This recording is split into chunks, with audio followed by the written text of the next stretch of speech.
ಒಂದು ವಾರದ ಹಿಂದೆ ಕಾಶ್ಮೀರದಲ್ಲಿ ನಡೆದಂತಹ ಈ ಘಟನೆ ಇಡೀ ದೇಶವನ್ನೇ ಬೆಚ್ಚಿ ಬೀಳಿಸಿದೆ.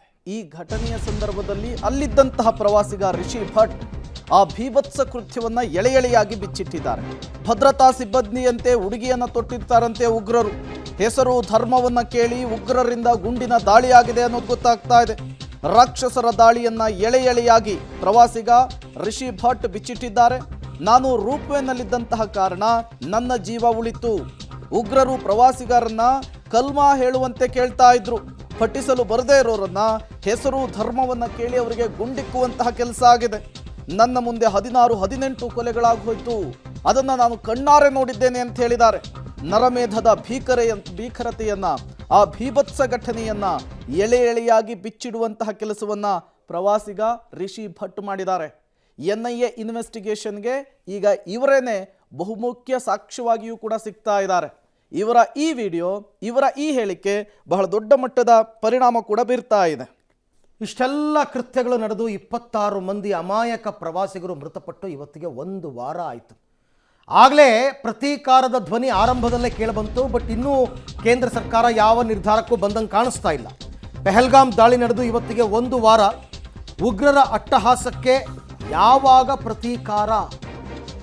26 ಹಿಂದೂಗಳ ಜೀವ ತೆಗೆದಿದ್ರು ಭಯೋತ್ಪಾದಕರು. ಅಡಗಿ ಕುಳಿತಿರುವ ಉಗ್ರರನ್ನ ಶೋಧ ಮಾಡ್ತಾ ಇದ್ದಾರೆ ಸೇನೆ. ಜಮ್ಮು ಕಾಶ್ಮೀರದ ಮೂಲೆಯಲ್ಲಿ ಆಪರೇಷನ್ ನಡೀತಾ ಇದೆ. ಆಪರೇಷನ್ ಕ್ಲೀನ್ ಕಾಶ್ಮೀರ ಅಂತ ಮಾಡಿಬಿಡ್ಬೇಕು. ಯಾವ ಟೆರರ್ಸು ಇರಬಾರ್ದು.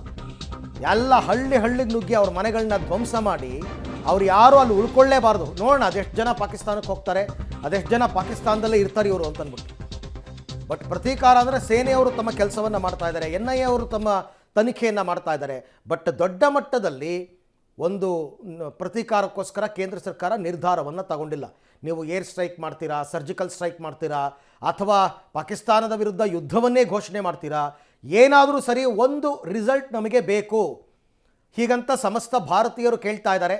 ಬಟ್ ಇಂಥ ವಿಚಾರದಲ್ಲಿ ಆ ಥರ ಗೆಡಬಾರ್ದು. ಯಾವುದೇ ಕಾರಣಕ್ಕೂ ಚೆನ್ನಾಗಿ ಅಧ್ಯಯನ ಮಾಡಿ ಸರಿಯಾದ ಸಮಯ ನೋಡಿ ಹೊಡಿಬೇಕು. ಆ ನಿಟ್ಟಿನಲ್ಲಿ ಕಾರ್ಯೋನ್ಮುಖರಾಗಿದ್ದಾರೆ. ಆಮೇಲೆ ಮೋದಿ ಅವರು ಕೂಡ ಶಪಥ ಮಾಡಿದ್ದಾರೆ, ಇವರ ಸಾವಿಗೆ ನ್ಯಾಯ ಸಿಗಲೇಬೇಕು ಅಂತ. ಅದು ಯಾವಾಗ ಅಂತಕ್ಕಂಥದ್ದು ಸದ್ಯದ ಪ್ರಶ್ನೆ.